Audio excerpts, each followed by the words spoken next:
Donc, dans les exemples que vous allez prendre, les questions que vous allez prendre, je vais rentrer dans des profondeurs que si les gens n'ont pas la capacité de faire la distinction entre juste le mot qu'ils ont lu et la profondeur du mot, ils vont se casser la tête. Par exemple, les mots traduits par prier dans nos Bibles ne sont pas des mots qui parlent juste de parler. Ce sont des mots qui parlent d'avoir une communion. Tu vois, lorsque je te parle, dis-moi quelque chose, n'importe quoi. J'ai besoin il y a besoin que vous priez pour moi. Quand tu me dis j'ai besoin que je prie pour toi, tu ne viens pas de me prier. Tu viens d'utiliser un mot en grec qu'on appelle l'aléo. Tu viens de me parler. De parler. Et dans ce que tu as dit, tu exprimes une pensée ou un besoin. Ça, tu ne m'as pas prié. Parce qu'on ne prie pas un homme, on le sollicite. Tu viens de me solliciter. Tu me demandes de l'aide. Mais ce n'est pas en termes de prière. Prier sous-entend une intimité entre un supérieur et un inférieur. Oui. Or, tu peux demander même à ton enfant quelque chose. Oui. Ce qui ne veut pas dire que tu l'as prié. C'est clair. La religion fait croire que prier, c'est demander à Dieu. Prier n'est pas égal à demander. Prier établit forcément une hiérarchie.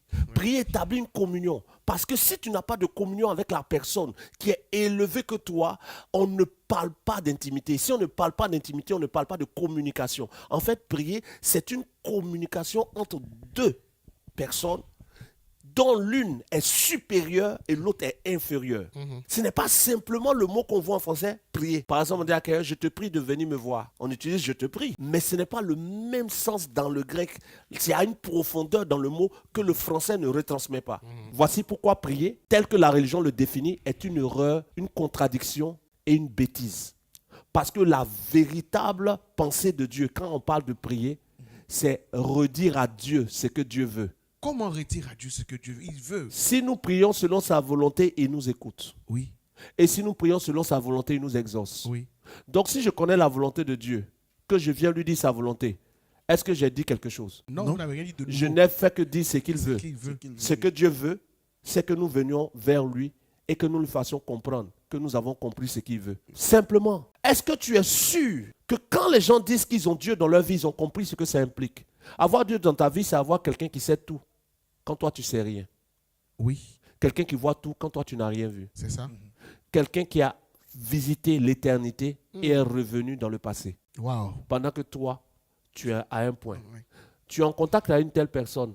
As-tu un désir à lui exprimer ou as-tu la sagesse de vouloir savoir ce qu'il sait? Savoir ce qu'il sait. Le plus important, quand on s'approche de Dieu, ça ne doit pas être pour demander qu'il nous donne. Ça doit être pour demander qu'il nous révèle ce qu'il veut. Le véritable homme spirituel ne prie pas pour dire Seigneur, donne-moi. Il s'approche de Dieu dans la communion et dit Seigneur, quelle est ta volonté? Voilà pourquoi dans le Notre Père, il dit que ton règne vienne, que ta volonté soit faite. Et à Gethsémane, Jésus dit non pas ma volonté, mais ta volonté. Mais on a aujourd'hui une doctrine qui dit Seigneur, je te prie de me donner ce véhicule. Oh Seigneur, tu m'avais promis. Oh, comment les païens ont des véhicules, des filles qui ne craignent pas ton nom. On les voit dans des... C'est de la folie. Mais homme de Dieu, est-ce que ils sont pas ces personnes? C'est de la folie. C'est pas une vérité. C'est de la folie. Jamais celui qui est guidé ne détermine la route du guide. Jamais celui qui est guidé ne détermine la route du guide. C'est le guide qui dit où on passe. Tu ne peux pas être en train de suivre un guide et puis tu dis le chemin là-bas est joli. Oh. Il y a tous ceux qui passent là-bas, comment ils sont contents. Pourquoi toi tu me fais passer ici?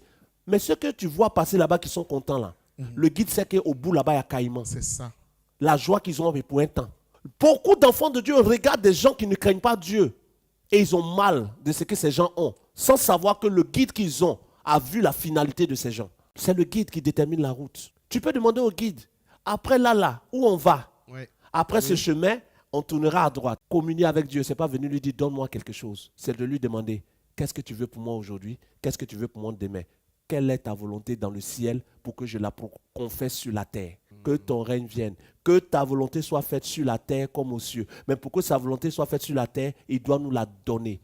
1 Corinthiens 2 dit, nous n'avons pas reçu l'Esprit de Dieu comme l'Esprit du monde. Mais l'Esprit de Dieu que nous avons reçu, c'est pour savoir ce que Dieu a réservé pour nous. L'Esprit de Dieu ne vient pas en nous pour qu'on dise ce qu'on veut. Voilà pourquoi il est écrit, l'Esprit vient à notre secours car nous ne savons pas quoi demander dans nos prières. Mais l'Esprit vient prier à travers nous. Donc Dieu se prie par son Esprit. Les gens pensent que c'est chacun qui doit dire ce qui vient dans sa tête. Et chacun dit ce qui vient dans sa tête et personne n'est exaucé. Mais ne vous inquiétez de rien. En fait, qu'on a nos besoins, homme de Dieu. Et Jacques dit, vous priez et vous n'êtes pas exaucé parce que vous priez mal pour remplir vos propres convoitises. C'est-à-dire les choses que vous voulez là, c'est ce que vous venez dire à Dieu. Voilà pourquoi vous n'êtes pas exaucé. En d'autres termes, tant que tu viens dire ce que tu veux, Dieu ne t'écoute pas. Mais quand tu viens dire à Dieu ce qui t'a fait savoir de lui, c'est là que Dieu t'écoute. Or, si c'est ce que lui-même il veut, ce n'est plus une demande. En fait, tu viens lui dire, j'ai compris que tu veux que je voyage.